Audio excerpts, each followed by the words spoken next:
teman-teman, kembali lagi di podcast kali ini.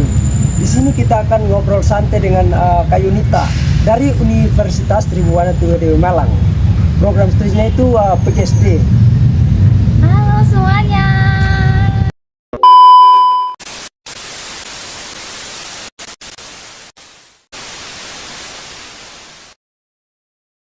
Nah, hari ini kita akan bahas topik yang dianggap sepele tapi sangat bermanfaat atau punya peran penting sekali di sekolah dasar, yaitu model pembelajaran berkelanjutan, konsep dan prinsip dasar. Mungkin langsung saja ya, karena masih banyak yang bingung apa sebenarnya model pembelajaran berkelanjutan, konsep dan prinsip dasar. Di sini Kak Yunita akan menjelaskan sedikit poin dari topik yang kita bahas ini. Oke, terima kasih untuk pertanyaannya. Jadi di sini pertanyaannya sangat bagus. Jadi saya membagi menjadi dua. Karena di sini ada model pembelajaran berkelanjutan, konsep dan prinsip dasar. Nah, saya membaginya menjadi dua, yaitu yang pertama itu konsep dan yang kedua itu prinsip dasar. Coba Kak Yunita jelaskan lebih rinci lagi ya. Iya, baik. Supaya teman-teman juga bisa lebih paham lagi. Karena masih banyak yang bingung ya. Saya akan paparkan lagi ya. Yang pertama kan saya baginya dalam konsep. Nah, konsep itu ada dua poin penting yang harus kita tahu. Yang pertama itu pengembangan berkelanjutan. Pengembangan berkelanjutan itu ada lagi. Yang pertama itu pembelajaran berkelanjutan. Pembelajaran berkelanjutan itu dia harus fokus pada pembelajaran yang mengintegrasikan pengetahuan, keterampilan, sikap dalam jangka waktu yang panjang. Kalau untuk yang kedua itu keterlibatan siswa. Keterlibatan siswa itu seperti siswa itu aktif dalam proses belajar, terus berkolaborasi dan berinteraksi dengan lingkungan sekitarnya. Kalau untuk prinsip dasar sendiri, dia mencangkup 5 poin. Nah, 5 poin itu yang pertama, berkelanjutan. Itu membangun keterampilan dan pengetahuan yang dapat diterapkan di sepanjang hidup mereka. Dan yang kedua itu partisipasi aktif ya, yang dimana mengajak siswa untuk terlibat langsung dalam pengalaman belajar. Yang ketiga itu konstekstual, itu mengaitkan pembelajaran dengan isu-isu nyata dalam kehidupan sehari-hari. Jadi kita tidak hanya memberitahukan kepada siswa saja, tapi kita harus mengaitkannya juga dengan isu-isu dalam kehidupan sehari-hari mereka. Yang keempat itu refleksi. Refleksi itu mendorong untuk merenungkan pengalaman mereka, pengalaman yang mereka lalui di sepanjang hidup mereka. Dan yang kelima, kolaborasi. Kolaborasi itu menekankan pada kerja antara siswa dengan teman-temannya.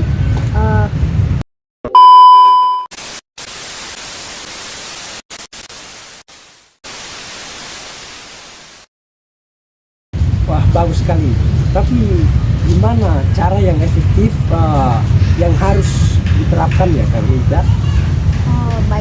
Baik, terima kasih. Saya akan menjelaskan sedikit ya cara yang efektif untuk menerapkan model pembelajaran berkelanjutan itu.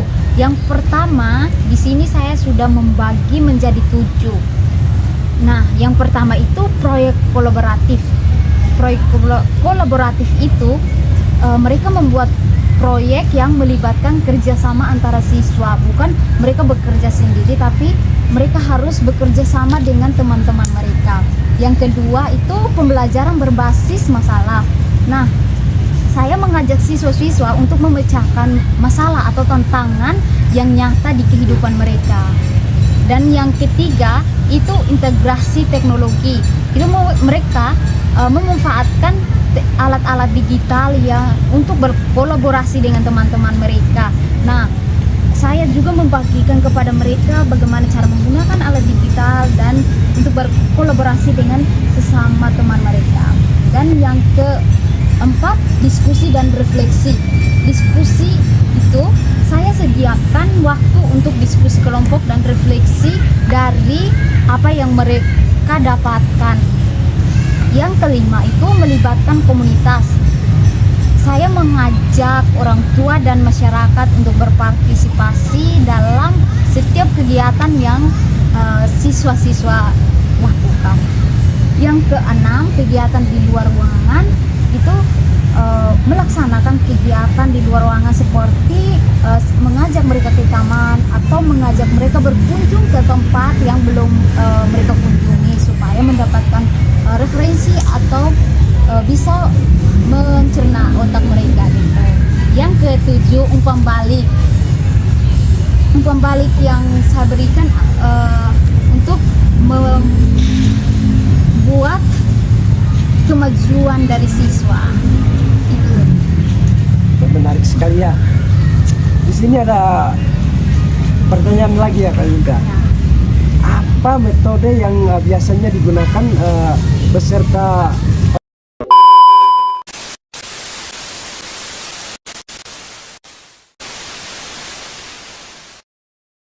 dan peran pendidikan formal dalam pendidikan karakter anak? Terima kasih ya. Jadi saya akan menjelaskannya dan membaginya juga. Yang pertama saya akan menjelaskan terlebih dahulu metodenya dulu. Jadi metode yang dapat digunakan dalam pembelajaran informal itu ada 4 poin yang sudah saya rangkum dan saya akan sampaikan. Yang pertama itu diskusi santai. Jadi mengajak siswa untuk berbicara tentang pengalaman dan nilai-nilai dalam suasana yang informal. Yang kedua itu kegiatan praktis, melakukan aktivitas sehari-hari seperti memasak atau berkebun untuk mengajarkan tanggung jawab dan kerjasama kepada siswa. Jadi siswa itu belajar bertanggung jawab terhadap apa yang sudah dikasih oleh orang tua atau guru mereka kepada mereka. Yang ketiga itu permainan edukatif. Permainan edukatif itu menggunakan permainan yang mengajarkan nilai-nilai seperti kejujuran dan disiplin. Jadi tidak hanya kita mengajak mereka masak atau berkebun saja, tapi kita harus mengajarkan nilai-nilai kedisiplinan dan kejujuran kepada mereka juga supaya mereka tahu nilai kejujuran dan nilai kedisiplinan itu sendiri. Yang keempat itu menceritakan dongeng. Itu seperti cerita yang dongeng-dongeng atau cerita yang dongeng yang mengandung pelajaran moral atau mendukung karakter mereka. Bukan hanya cerita dongeng biasa, tapi cerita dongeng yang kita harus pilih itu cerita yang mengandung moral dan karakter supaya membentuk karakter mereka lagi.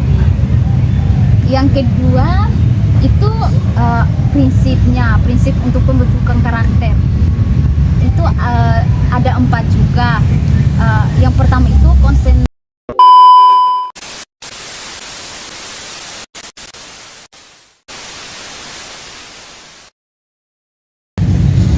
prinsip dalam pembentukan karakter anak itu ada yang pertama itu konsistensi, menjaga perilaku dan nilai yang diajarkan dalam kehidupan sehari-hari. Jadi kita harus memberikan konsistensi kepada anak-anak supaya mereka menjaga nilai yang diajarkan, yang sudah guru ajarkan dan orang tua ajarkan dalam kehidupan sehari-hari mereka. Yang kedua itu contoh teladan. Jadi teladan itu mereka bisa lihat dari kita orang dewasa dan orang tua mereka di rumah. Nah, yang keempat itu penguatan positif. Jadi kita harus memberikan pujian atau penghargaan kepada anak-anak yang berperilaku baik dan dia sopan, jujur, apa segala macam. Kita harus memberikan pujian kepada dia supaya dia merasa saya dihargai. Iya, gitu ya. Menarik sekali ya. Dan untuk tujuan dan manfaatnya itu seperti apa ya Kak Yunita? Oke, jadi ada tujuan sama manfaat. Yang pertama saya mau jelaskan itu tujuannya dulu deh. Tujuan untuk membentuk ya. Tujuan caranya itu mengembangkan karakter positif. Jadi kalau untuk membentuk karakter yang positif, kita harus memberikan yang sudah saya jelaskan, harus memberikan nilai kejujuran kepada mereka, nilai tanggung jawab, serta empati. Kita harus mengajarkan itu semua kepada mereka agar mereka bisa mengetahuinya. Yang kedua itu kemandirian. Jadi kita sebagai orang tua dan guru, kita harus mendorong mereka agar mereka menjadi mandiri, bukan kita mau supaya mereka tergantung sama kita terus. Iya, menarik sekali ya. Terus ada nih,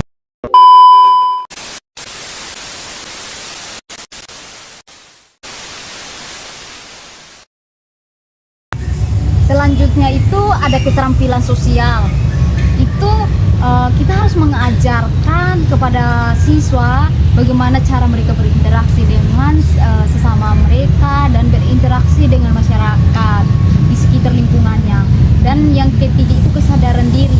Jadi kesadaran diri itu kita harus tanamkan ke diri mereka supaya mereka melihat orang-orang di sekitar lagi kesusahan, mereka sadar, oh saya harus membantu, bukan mereka terpaksa, tapi sadar dari diri mereka sendiri untuk membantu. dari hati ya. Ya, jadi lanjut ya di manfaatnya.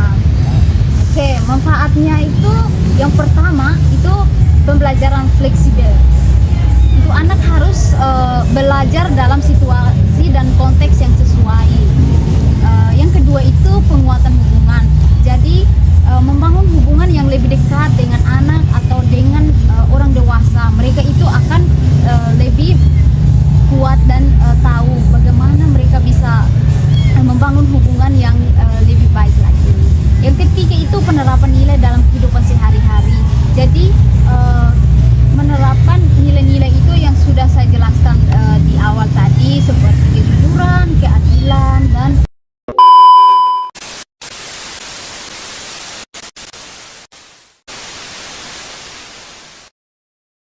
nilai-nilai yang seperti rasa tanggung jawab dan empati kepada diri mereka supaya mereka tahu. Yang keempat itu kesiapan untuk menghadapi tantangan.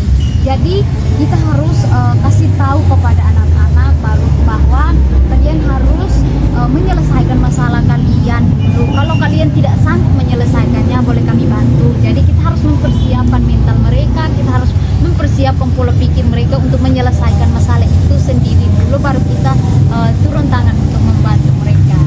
Oh iya, betul sekali ya Kak Yunita. Dan dari Kak Yunita sendiri, apa sih pesan terakhir untuk para guru dan orang tua?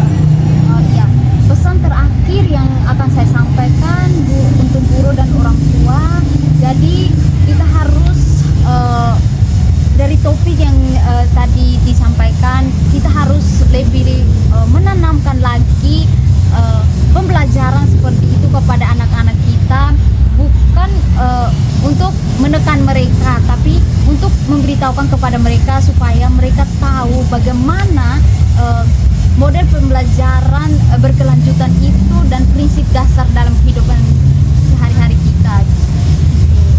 Oh gitu ya. Terima kasih ya Kak Yunita atas materinya. Semoga dapat bermanfaat yang